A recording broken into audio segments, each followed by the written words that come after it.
The first Catholic Mass in the Philippines presented by Group 2. Antonio Figafetta, an Italian scholar and explorer, also known as Lombardo or Francisco Antonio Figafetta, born in 1490, died in 1534. He belonged to a rich family in the city of Vicenza in northeast Italy. Studied navigation, astrology, geography, and cartography. He also joined the expedition to the Spice Land led by explorer Ferdinand Magellan.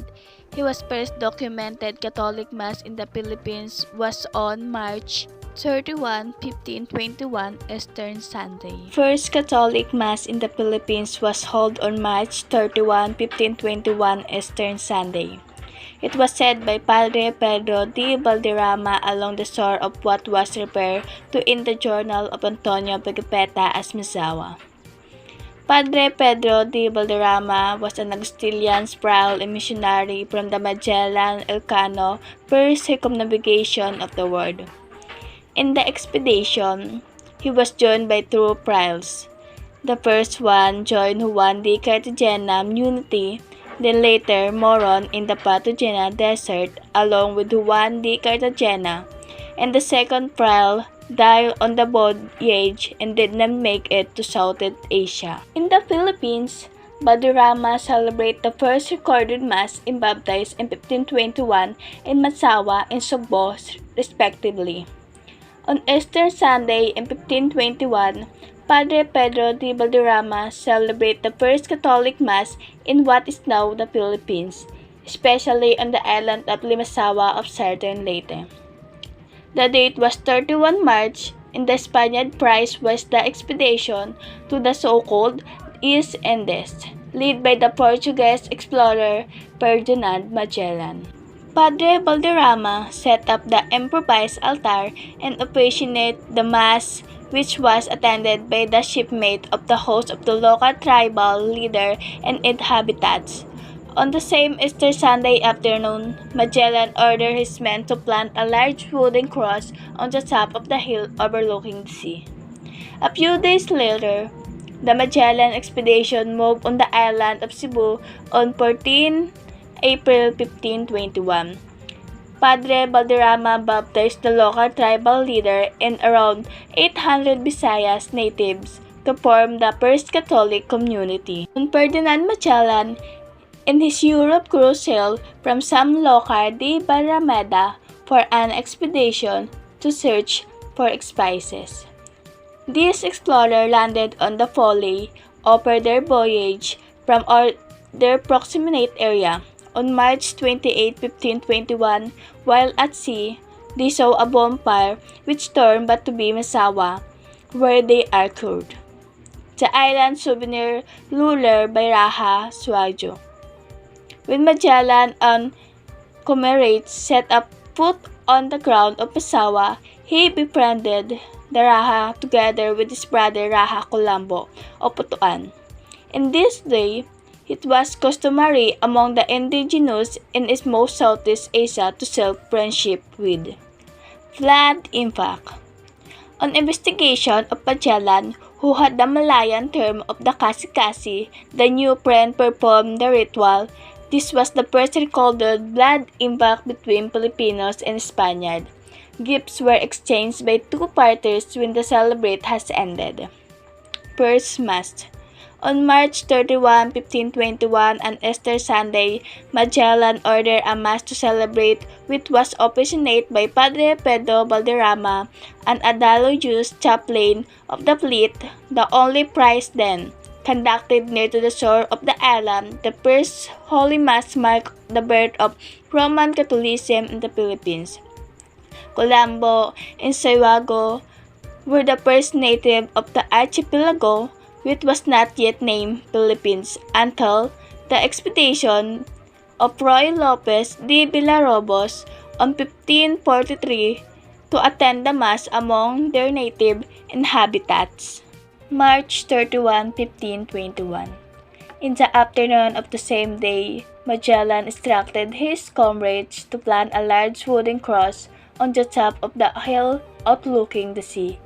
Magellan Chronicle Antonio Pigafetta, who recorded the event, said, "After the cross was invented in position, each of us repeated a Pater Noster and an Ave Maria and adored the cross, and the kings did the same."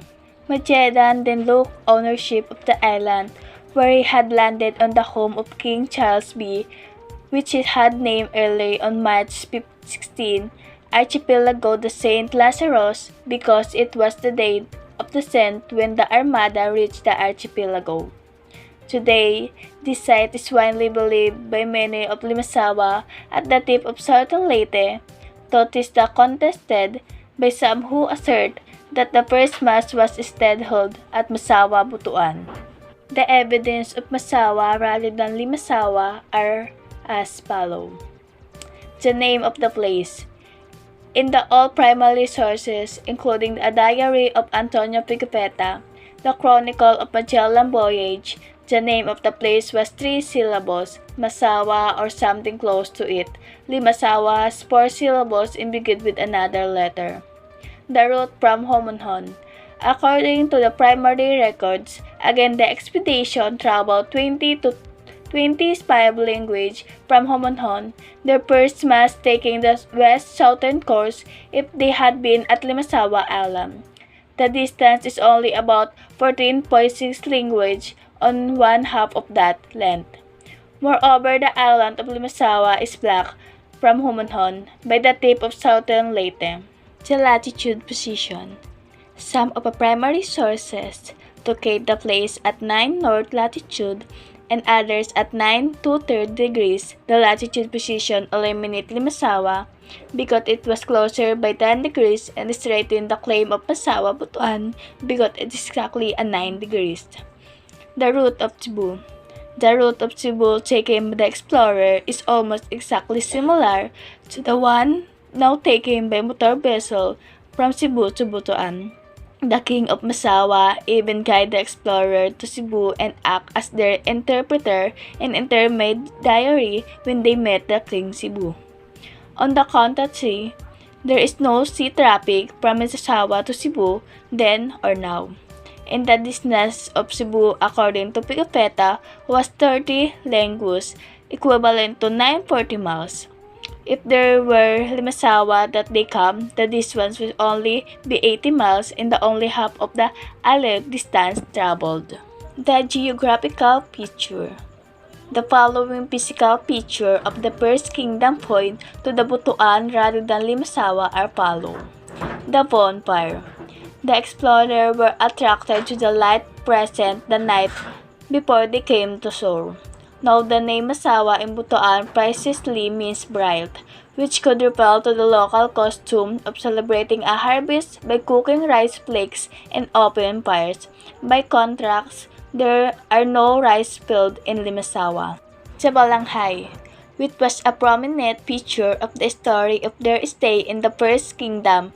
It was said that the king came to their ship in the Balanghay and Pigafetta and his companion attended a party in a ritual Balanghay with the local king. Butuan is now a site of the least 9 excavated Balanghay relics. By contrast, Limasawa has no significant archaeological relics or Balanghay tradition. Abundance of gold. The Western explorer got excited at the abundance of gold in Masawa and Butuan, for that was the main currency at the time. Both archaeological relics and gold mines today attested to the abundance of gold in the Agusan Valley. However, there is no gold in Limasawa. Proclamation of National Shrine. On June 19, 1960, Republic Act No. 2733, called the Limasawa Laco, was enacted without executive approval on June 19, 1960. The legislative first declared the site Magallanes Limasawa Island in the province of Leyte, where the first mass in the Philippines was held, and hereby declared a national shrine to commemorate the birth of Christianity in the Philippines. Magallanes is east to the island of Limasawa In 1989, Emil Damascus has a multi-million peso shrine for the first Holy Mass built on NDC made or steel, brick and published, concrete and erected on top of the hill overlooking Barangay Magallanes, Limasawa. A super typhoon completely wiped this out just a few months later. Another sign was inaugurated in 2005. Limasawa celebrate the historic and religion-coming Despairan every March 31 with a cultural presentation and anniversary program dubbed Insigdugdan, meaning beginning. Yet, there is no reference at all the Catholic Mass being held on March 31, 1521.